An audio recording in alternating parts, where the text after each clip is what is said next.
I need you to come with me for a second. This is really important what we're going to talk about today. Even if you already know all this, you're going to be able to tell your parents and you can tell your friends. And if you have kids, you can figure it out with your kids. Subscribe, leave a thumbs up, do all that cool stuff. This is so important. I'm dealing with this every single day.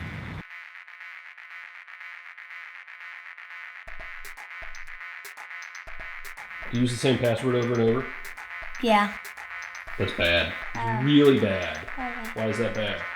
Because if you use the same password over and over again and somebody finds out, they could like get into all the stuff. So you know better and you keep doing it? What? Oh. No. So think about it, passwords. I know they're a pain in the ass. And if you're anywhere involved with computers and technology at this point, you know you should not be using the same password everywhere. That's pretty much the worst thing you can do. There's driving drunk and then using the same password over and over and over again. So to take care of that first thing, we use password managers. If you're not using one, do it, please, I beg you. There are a whole bunch of really good ones out there. 1Password, LastPass, InPass, KeyPass. Just do a search for password managers. There are really good ones out there. Please use one. And the way they work is this. You worry about having one master password that you don't tell anybody. You don't give it to your wife, you don't give it to your kids, you don't give it to your parents. It is your master password.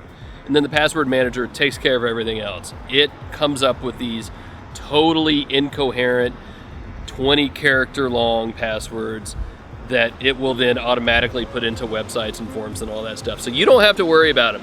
It does. Please, use one. I beg you. You remember that very first time that we talked about using a password manager? Yeah. Was it good for you? No. No, it wasn't. And then there's two-step. This is the second most important thing you can do. It's basically a password for your password. So you input your password on whatever, and it says, hey, we're going to send you a second password. So they send it to your phone, they'll text it to you, maybe email it to you. Not quite as good, better to send it to your phone. Maybe you have one of those little USB keys that you have to put in and physically insert in a computer to get it to work. That's your second password. There are also authentication platforms that'll do it. There's Google Authenticator, there's Authy, two really good ones, and they tie into all this stuff and will send you that secondary code separately on their own. You should need a password to get into those. So it's multiple layers of protection. It's the smartest thing you can do. See the guy in that car? Right there, that car. He's not using two-step, I can tell. You've seen your friends on Facebook and Twitter say, oh, my account was hacked, don't click on whatever. If their account was hacked, it's probably because they weren't using two-step authentication. It's that serious. It's also that easy. I mean, it's an extra step and kind of a pain in the ass a little bit, but once you do it, the ease of mind of knowing that you have this extra protection is just a really, really huge deal. It's a lifesaver. If you do anything important at all, you absolutely want to do this. You remember that first time I got you to try two-step? Yeah. Kinky. So let's start to wrap this up. What websites and services use two-factor authentication?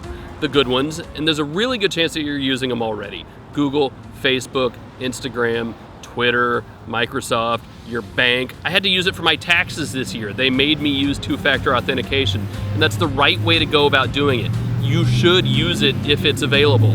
If you're not sure if your favorite website or service uses two-factor authentication, go look in the advanced settings or in your profile or in the security options.